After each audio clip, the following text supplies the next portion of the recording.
Ans après la mort du premier président de la RDC, le peuple congolais se souvient de Joseph Kasavubu.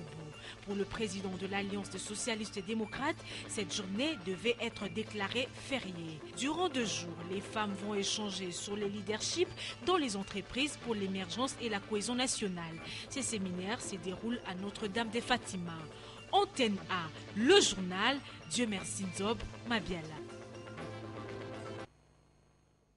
Bienvenue à tous dans ce journal. Madame, Monsieur, bonsoir. À la une de l'actualité, les élus députés nationaux se sont réunis ce lundi 24 mars en plénière sous la présidence de Aubin Minakou, président de l'Assemblée nationale. Ensemble, ils ont examiné et adopté le calendrier en cours de la session ouverte le 15 mars dernier. Reportage Laïn Bofanombongo.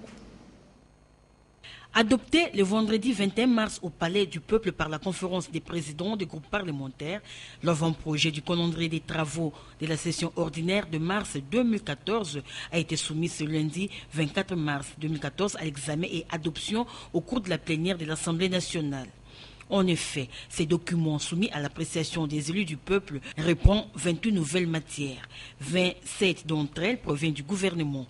Il s'agit notamment de projets de loi modifiant et complétant la loi numéro 87/010 du 1er août 1987 portant code de la famille et celui sur la métrologie légale et la normalisation en République démocratique du Congo. Une seule proposition de loi figurant sur la liste est initiée par le député national Henri Thomas Lokondo. Elle porte sur l'institution, l'organisation et le fonctionnement de l'Agence nationale de lutte contre la corruption. Les députés nationaux devront également procéder au cours de cette session ordinaire à la validation des mandats, à l'examen des amendements du règlement intérieur de l'Assemblée nationale. Par ailleurs, les projets de loi fixant les règles relatives aux conditions et modalités de sauvetage de l'entreprise industrielle nationale vitale en péril figurent parmi les 3 projets de loi devant être soumis à la commission mixte paritaire Assemblée nationale-Sénat. Du reste, le président de l'Assemblée nationale a indiqué que le dit calendrier était toutefois ouvert à l'ajout de plusieurs matières que seules actuellement programmées. D'autre part, la Commission électorale nationale indépendante a ouvert ce lundi 24 mars les travaux de l'atelier d'évaluation à mi-parcours de l'opération de fiabilisation du fichier et de stabilisation des cartographies opérationnelles dans les 2 provinces, à savoir le Bandundu et l'Équateur. Ces travaux ont pour objectif d'apprécier la façon dont les différentes tâches ont été exécutées sur le terrain. Patricia Molengombolekuni et David Témé. Ces travaux de 3 jours dont l'ouverture a eu lieu ce lundi 24 mars 2014 vont permettre à la CENI d'évaluer le chemin parcouru en interrogeant l'efficacité de la méthodologie et de différents outils mis à contribution dans la phase expérimentale de l'opération dans la province pilote de Bandundu, a précisé le vice-président de la Commission électorale nationale indépendante dans son mot d'ouverture. À cet effet, André Pongwe a invité les participants à interroger les différentes étapes de l'opération vu l'importance de travaux. À chacun de ces éléments, vous devez relever les difficultés et les faiblesses de l'opération sur le terrain, identifier les points forts et inventorier les besoins d'amélioration et les propositions y afférentes. Tout cela doit se faire, j'insiste, avec plus grande attention et en professionnel. Fort donc des échos nous parvenus des travaux sur terrain, je ne doute pas un seul instant de votre sens de responsabilité. Avec espoir, vous ferez montre de plus d'assiduité et de discipline durant les travaux de l'atelier, car vous savez très bien que dans le domaine électoral, la réussite est à 100%. Il sera également question au cours de cet atelier d'identifier de manière claire et nette les forces et faiblesses de procédures et des outils mis en place pour la collecte de données. Parlons à présent du mouvement pour les volontaires, pour le mouvement des volontaires pour le développement qui a organisé hier dimanche 23 mars à Lemba une rencontre au cours de laquelle il a été mis en place le comité fédéral de la dite commune. C'était en présence de Patrick Borel-Mukendi et Sylvain Kapombo-Senguele. Les échéances électorales de 2016 pointent à l'horizon et la plateforme Mouvement des volontaires pour le développement, conduite par Amisiki Bundila Arthur, affût déjà ses armes, notamment à travers l'implantation des comités sectionnaires dans les différentes communes de la ville de Kinshasa. Les dimanches 23 mars 2014, c'était le tour de la commune de Lemba où un comité de 3 personnes composé d'un président fédéral et 2 vice-présidents a été officiellement investi par les fondateurs. Dans son speech, on retiendra que l'objectif qui s'est assigné le MVD est la défense de l'intérêt communautaire du peuple congolais. C'est un comité de combat de 2016. Il faut préparer les gens. Concernant les élections au suffrage indirect, pour le MVD, c'est le peuple qui prime. Tout ce que la majorité est en train de faire, nous c'est la population. Lorsque là où il y a la majorité de la population, je ne vois pas l'indirect ou direct, c'est pour moi, ça ne me dérange pas.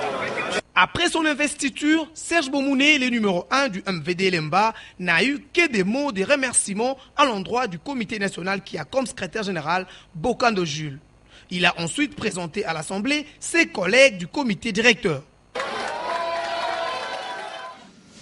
Le gouvernement de cohésion nationale doit être dirigé par une personnalité ayant une forte expérience dans la gestion des affaires de l'État, affirmation faite par Gaston Dindo, président du mouvement pour le bien-être des Congolais. Ces propos vous sont restitués par Paulin Kalamba. Attendu de tous, le gouvernement de cohésion nationale ne cesse de faire parler la classe politique. Pour Gaston Dindo, coordonnateur de l'opposition extra-parlementaire, le nouveau Premier ministre doit répondre aux critères issus des concertations nationales. Les concertations nationales ont adopté des recommandations pour promouvoir la cohésion nationale dans notre pays. Ces recommandations concernent le rétablissement de l'autorité de l'État, les réformes judiciaires et administratives, la lutte contre l'impunité et la corruption et le redressement de l'économie et de la vie sociale des Congolais. Pour matérialiser la vision et la promesse du chef de l'État, le Congo a besoin d'un chef du gouvernement compétent et respectable dans la classe politique congolaise. Le Premier ministre du gouvernement de concertation nationale devrait être une personnalité qui a une forte expérience dans la gestion des affaires de l'État et qui a une forte personnalité qui puisse créer autour de lui un consensus et aussi un leadership. Le nouveau gouvernement de cohésion nationale sera connu dans les jours qui viennent, s'il faut en croire la dernière réunion de la majorité présidentielle. Vous ne le savez peut-être pas, mais cela fait exactement 45 ans depuis que la République démocratique du Congo a perdu son premier président. Et justement, le président de l'Alliance des socialistes démocrates, Jean-Félix Tchobo, estime que cette journée devrait être fériée afin de méditer sur les grandes réalisations de Kasavubu, José Moussangana, Hugues Moussangilai. 45 ans après, le peuple congolais se souvient du tout premier président de la République démocratique du Congo. C'est le cas de le dire avec le président de l'Alliance des socialistes démocrates, Jean-Félix Tchobo, qui saisit cette opportunité pour évoquer les grandes réalisations de Joseph Kasavubu. 45 ans après sa mort, nous estimons que nous devons penser à ce grand homme, parce que c'est lui l'homme du 4 janvier 59, c'est lui le père de l'indépendance immédiate, c'est lui le premier président de ce pays, c'est lui qui en 1946 déjà a parlé du droit du premier occupant, c'est lui qui le 23 août 1956 a exigé à travers le contre-manifeste de la BACO l'annulation pure et simple du plan de 30 ans parce que, pensait-il, son application ne ferait que retarder le Congo vers le processus de l'indépendance immédiate. Il va déjà lancer la fameuse phrase magique. Et le 4 janvier 1959, c'est l'Abaco le 4 janvier 59, c'est Kasavubu parce qu'il y a eu un meeting de l'Abaco avorté à la place IMCA.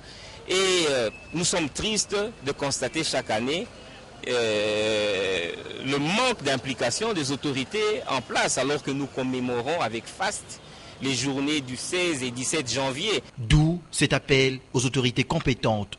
Le souhait, c'est que le pouvoir en place s'implique. Pourquoi pas face de cette journée du 24 mars une journée fériée? Pourquoi le Congolais pense à cet homme qui y a contribué énormément. Un autre exemple, lorsqu'il est investi comme bourgmestre de la commune de Dendal, il va déjà réclamer ce jour-là, le 20 avril 58, que les élections soient généralisées. Et donc, c'est le père de l'indépendance immédiate, c'est le premier président de notre pays. Nous devons le commémorer comme il se doit. Connu surtout pour sa probité morale, Joseph Kasavubu est un modèle à suivre, un exemple à imiter. On va faire un tour à Goma, dans la province du Nord Kivu. Il s'est ouverte ce lundi 24 mars la deuxième conférence sur les mines en République démocratique du Congo. Le thème retenu pour cette conférence est gestion durable de nos ressources et transparence dans ces ressources en République démocratique du Congo post-conflit. Autre détail avec notre correspondant sur place, Christian Iringue. Dans cette symbiose des hydrocarbures, les gaz et la forêt. Le ministre des Mines, Martin Kabouloulou, a dit qu'il faut associer au thème de cette deuxième conférence le secteur de l'énergie, gaz et du transport. Pour lui, le développement ne peut revenir que dans cette symbiose des hydrocarbures, les gaz et la forêt. Le premier ministre Matata Ponyo, qui a lu le message du chef de l'État, a rappelé que les mines de la RDC ne sont pas éternelles, elles finiront. Il faut ainsi privilégier et multiplier les secteurs économique. Dans son message personnel, le Premier ministre a invité les conférenciers à faire l'évaluation de l'évolution du secteur minier en RDC. La certification, la traçabilité et les projections futures doivent finir dans un partenariat gagnant-gagnant. Matata Ponyo a rassuré que 1300 MW de Inga 3 seront réservés au secteur minier d'ici 2016. Martin Kobler, le chef de la MONUSCO, a dit qu'il faut privilégier l'agriculture et les exploitations artisanales des mines. Le chef de la MONUSCO a insisté sur la paix, la sécurisation des mines et la lutte contre l'exploitation des enfants. Goma, Christian Iringue, Antenne A. Et j'ajoute que la République démocratique du Congo regorge un potentiel important en ressources minières, évalué à près de 1100 substances minérales dans l'ensemble du pays, mais sa population locale ne bénéficie presque pas des dividendes de ce secteur vital. La quasi-totalité des marchés des matières premières revient aux expatriés, c'est là au détriment de la communauté des bases. C'est une analyse que vous propose Nadia Kolenfou-Kamalala. La République démocratique du Congo est un pays exceptionnellement riche en minéraux, mais paradoxalement plongé dans la pauvreté. 80% de sa population a un revenu inférieur à $2 américains par jour. En 2000, la RDC avait mis en place une succession des réformes de son secteur minier congolais qui reste enclavé et peu contrôlé par Kinshasa et qui ne bénéficie pas à l'ensemble de la population. Les processus voient l'affirmation d'une position régulatrice de l'État central dotée de marges de manœuvre nécessaires pour mobiliser les secteurs miniers congolais comme moteur de développement du pays. Soutenue par les institutions financières internationales, la réforme du secteur minier a été intégrée au programme de développement appliqué en RDC. Avec plus de 1100 substances minérales répertoriées, la RDC possède l'un des plus importants potentiels miniers du monde. Son sous-sol recèle une grande quantité de minéraux très prisés sur les marchés internationaux, notamment par les cobaltes, les cuivres et les diamants. La RDC disposait du tiers du réserve mondiale connu de cobalt et de 10% de réserve de cuivre. Malgré son positionnement entre 3e et 4e producteurs mondiaux de diamants, les pays se classent parmi les pays pauvres très endettés selon les indicateurs de l'ONU. La suspension des activités minières dans l'ancien Kivu a finalement été levée en 2011. Cette mesure était assortie d'une série de conditionnalités, entre autres la certificat de l'installation des entités de traitement des minerais, l'organisation des activités d'achat et de vente des produits miniers. Ces résolutions sont d'une réponse à une tentative de réponse au devoir des diligences exigeant plus de transparence et de traçabilité dans la chaîne d'approvisionnement des minerais de l'Est depuis les creuseurs artisanales en passant par les négociants. Mais les secteurs de l'exploitation minière en RDC restent dans la majeure partie entre les mains des expatriés. J'ajoute aussi en santé que partout dans le monde, l'on célèbre ce lundi 24 mars la journée de la lutte contre la tuberculose. En République démocratique du Congo, le thème retenu est ensemble, mobilisons-nous contre la tuberculose. 0 décès dû à la tuberculose chez l'enfant. Mais qu'est-ce que la tuberculose et comment la guérir? Tentative de réponse dans ce commentaire de Patricia Bassois et Félicien Isanga. La tuberculose est une maladie infectieuse due à une bactérie dénommée Mycobacterium tuberculosis ou bacille de Koch, du nom du médecin qui l'a découverte en 1882, Robert Koch. Elle peut toucher de nombreux organes, mais la tuberculose pulmonaire est la forme la plus répandue de la maladie. Les principales localisations extrapulmonaires décrites sont ganglionnaire urogénitale, océoréticulaire et cérébroméningée. Près d'un tiers de la population mondiale est actuellement atteinte de la tuberculose latente, c'est-à-dire personnes infectées par la bactérie mais n'ayant pas encore développé la maladie et ne pouvant donc pas la transmettre. Chez les personnes infectées par le bacille tuberculeux, le risque de développer la maladie au cours de l'existence est de 10%. Toutefois, les personnes dont le système immunitaire est affaibli, comme les personnes vivant avec le VIH, les personnes souffrant du diabète et de la malnutrition ou encore les fumeurs, courent beaucoup de risques de développer la maladie. Les symptômes sont la toux, sueur, fièvre nocturne, perte de poids et ils peuvent être modérés pendant de nombreux mois et incitent le malade à repousser la consultation et transmettre la bactérie à d'autres personnes. Depuis 1995, on estime que 22 millions de vies ont été sauvées et que plus de 56 millions de personnes ont été traitées avec succès grâce aux soins recommandés par l'OMS. Le traitement de la tuberculose évolutive sensible aux médicaments consiste en un schéma thérapeutique standard de 6 mois associant 4 antimicrobiens qui sont fournis aux patients sous la supervision d'un agent de santé ou d'un bénévole qualifié qui apportera information et soutien. La grande majorité des cas de tuberculose peuvent être guéris à condition que le médicament soit fourni correctement. Dans un autre registre, l'Institut supérieur des techniques appliquées ISTA, en partenariat avec Trinity 3 Esperel, a procédé vendredi dernier 21 mars à l'inauguration de son centre de contrôle technique d'automobile Trinity 3 et au lancement de son guide unique. La cérémonie a eu lieu dans l'enceinte de l'ISTA où justement a été installé ce centre de contrôle technique d'automobile à Barumbu en présence de Natacha Bomongo et Pepito Matondo. Pour la bonne conduite et assurance de l'état des véhicules garantissant la vie de la population congolaise, l'Institut supérieur des techniques appliquées ISTA vient d'inaugurer son centre de contrôle technique d'automobile Trinity 3. Il a procédé par la suite au lancement de son guichet unique en présence des différentes autorités de la ville, de personnels et étudiants de cet institut. Ainsi, la coupure du ruban a été effectuée par les vice-gouverneurs de la ville de Kinshasa, Clément Bafiba, représentant du gouverneur de la ville à cette cérémonie. Nous avons installé ces centres pour que les étudiants de l'ISTA aussi puissent passer à la pratique avec le contrôle technique. Comme le ministre l'a dit, nous allons continuer à installer ces centres techniques afin que tous les véhicules de la ville de Kinshasa puissent avoir la possibilité de se faire contrôler régulièrement et annuellement. Ce qui justifie la vision du comité de gestion actuel de l'ISTA, basée sur 2 mots-clés, l'assainissement et le développement. L'important de ce centre, c'est pour nous une sorte de laboratoire, d'atelier, où nos étudiants peuvent venir s'enquérir de certaines théories et des pratiques liées au contrôle de technique de l'automobile. Et aussi, ils peuvent venir aussi effectuer des stages Mais en plus de ça, c'est une unité de production pour nous. Puisque nous sommes quand même une école polytechnique, nous voudrions commencer à avoir des productions et qui vont nous permettre à avoir des moyens pour développer notre institut.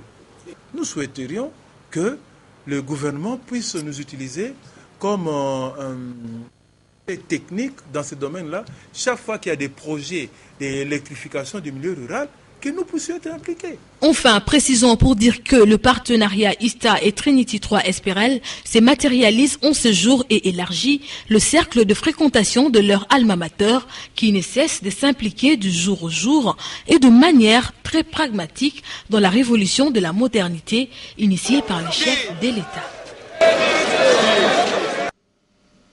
Nous vous le disions dans les titres qu'un séminaire sur le leadership de la femme congolaise en milieu professionnel a été organisé dans la salle de conférence de la paroisse Notre-Dame de Fatima à Gombe par le groupe Excellence. Pour la première journée, l'oratrice, l'honorable Eve Bazaïba, a exposé sur le leadership des femmes dans les entreprises, facteurs d'émergence et de cohésion nationale. Sylvie Fortunembola et Damien Maungu. Le poisson commence à pourrir dans la tête. Il n'y a pas de mauvaises troupes, il n'y a que de mauvais chefs. Durant 2 jours, les femmes vont échanger sur le leadership dans les entreprises sous l'initiative du groupe d'excellence Service de Kinshasa. Pour la première journée, l'honorable F. Bazaïba a exposé sur le concept du leadership tout en martelant sur les attitudes d'un leader tels que les caractères, la fréquentation, l'expérience, le réflexe et la compétence. D'où cet éveil de conscience. Nous visons d'abord le renforcement des capacités, leadership des femmes et le rendement dans les entreprises. J'attends que toutes les femmes soient formées et toutes les femmes rentrent dans leurs entreprises avec quelque chose. Il y a un changement de mentalité, changement de façon de travailler. Les participantes ont eu droit au témoignage des femmes entrepreneurs pour dire qu'il y a un début à toute chose. Je voudrais dire aux d'autres femmes d'être des femmes leaders, de ne pas croiser le bras, de rester à la maison, de ne rien faire sans compléter son mari, de ne rien faire dans la vie et attendre seulement à chercher à avoir le pain, les gains faciles. Mais il faut être une femme de détermination, une femme de créativité. Les associations féminines, ça épanouit. Il y a des femmes qui restent chez elles fermées. Non, c'est pas bon. Il faut aller. Si vous ne voulez pas aller dans des associations féminines, du genre ONGD, allez même à l'église. Ce séminaire va donc se clôturer ce mardi 25 mars. Et dans le cadre du mois dédié à la femme, celles du ministère des Finances ont organisé une journée de sensibilisation et de réflexion à l'intention de la gente féminine du dit ministère. La cérémonie s'est déroulée au CEPAS. Nous sommes dans la commune de la Gombe. Anne-Marie Ossite et Juzen Belebele. Commentaires et images. La gente féminine des argentés de l'administration des finances ont célébré à leur manière le mois de la femme par une journée de sensibilisation et de réflexion. Plusieurs thèmes étaient abordés, notamment la lutte contre la guerre et les violences faites à la femme, l'égalité des chances et des genres entre l'homme et la femme. Nous avons dit qu'en tant qu'intellectuels et en tant que fonctionnaires du ministère des Finances, nous devons aussi choisir les thèmes sur l'éthique pour conscientiser les mamans, pour les vulgariser, puisque la plupart d'entre nous ne connaissent pas comment nous pouvons nous comporter dans le service. Il y a le troisième thème qui a parlé des droits des femmes, parce que nous vivons toujours dans l'ignorance. Nous ne pouvons pas toujours dire que non, nous revendiquons quelque chose que nous ne connaissons pas. Avant de connaître ou de triompher l'ennemi, il faut d'abord le connaître. C'est ainsi que ces 3 thèmes étaient d'abord une initiative et puis un éveil pour qu'en ayant se coordonner ensemble, nous pouvons entamer maintenant dans les thèmes professionnels avec eux. Cette crème de l'administration des finances est venue du secrétariat général et d'autres bureaux et services. Et en sport, à l'étranger, voulais-je dire en Centrafrique, l'an 1 de la prise du pouvoir par Michel Djotoja ce lundi 24 mars s'est déroulé sous haute tension à Bangui, capitale de ce pays. On va lire les journaux parus ce lundi dans la capitale, revue de presse dans une sélection et un commentaire signé Polydor Patrick Ngaziami.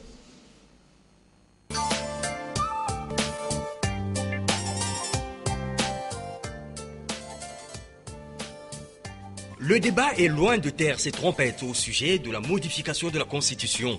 Les dépêches de Brazzaville estiment en fait que le schéma du référendum se précise car, note ce quotidien, en déclarant au cours d'une réunion de la majorité présidentielle tenue jeudi dernier à Kingakati qu'il respectera la Constitution, Joseph Kabila laisse là une porte ouverte à toute éventualité de révision constitutionnelle. Réflexion des analystes. La loi fondamentale elle-même ayant prévu des mécanismes de sa propre révision, le chef de l'État n'exclut pas le fait que le peuple soit consulté sur une ou plusieurs de ces dispositions selon le cas. Dans la même optique, Africa News évoque la démarche de la majorité présidentielle pour retoucher la Constitution en vue d'organiser des élections provinciales au suffrage indirect. D'aucuns y voient une démarche inavouée de contourner les dispositions verrouillées de la Constitution de 2006, déjà revisée en 2010. Dans ce cas, indiquent les dépêches de Brazzaville, ils prédisent déjà des joutes Kabila contre population, évoquant la faiblesse et la démission collective de l'opposition. Ils basent leur postulat sur le signal émis depuis le Katanga, où la société civile de l'ICACI a lancé une pétition contre tout changement ou modification de la Constitution.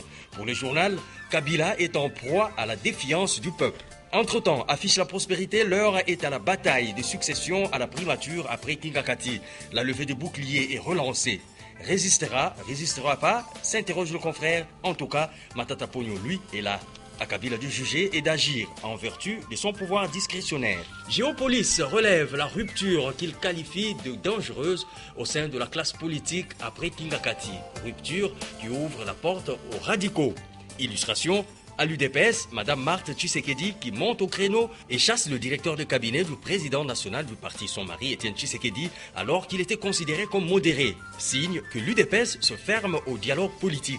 Au PPRD, écrit le bi-hebdomadaire, c'est une forme de fatwa qui semble peser sur Robin Minakou, considéré désormais comme un traître qui a osé penser et parler à haute voix du départ du chef. À sa place, des radicaux comme Claude Machala prennent maintenant le devant. De même pour Mende qui s'était prononcé sur la question taboue de 2016, il est évacué de l'espace communication et remplacé par un autre ministre chef de parti, Kinke Mulumba. Au MLC, des voix s'élèvent déjà pour menacer d'exclusion tout celui qui accepterait de participer au gouvernement de cohésion nationale. Enfin, au niveau de l'UNC, écrit le journal, il se prépare une réaction qui n'est pas encore rendue publique, mais qui sera sans doute aussi cinglante que l'ont été les autres prises de position. L'actualité, c'est encore l'inauguration de l'hôpital du cinquantenaire par le chef de l'État. Le guide, dans sa manchette, indique qu'il est opérationnel. D'après la déclaration du ministre de la Santé, Félix Kabange, déclaration que reprend le quotidien, cet hôpital n'a rien à envier aux autres cliniques dans la sous-région d'Afrique centrale. Il est doté des derniers équipements et technologies de pointe en matière de soins de santé avec un tarif acceptable. 20 000 francs pour des consultations ordinaires contre 25 000 francs pour des consultations spéciales. Pour le potentiel, avec la construction de cet hôpital, Kabila réalise le rêve des Belges. Ce rêve qui date de 1954, mais qui n'a jamais pris corps. Avec l'Institut national pilote de l'enseignement des sciences de la santé, indique la référence plus, Joseph Kabila a compris que l'important dans la vie d'un politique n'est pas de rester ou de quitter le pouvoir, mais de graver la mémoire de ses œuvres dans l'imaginaire collectif. C'est ce que le journal qualifie d'acte de l'immortalité. Affaire refus d'interconnexion au tribunal de commerce de Kinshasa-Gombe, Airtel et Tigo se sont inclinés devant Africell RDC, renseigne Forum des As. Le tribunal a déclaré sa compétence en affirmant que l'interconnexion est une obligation légale.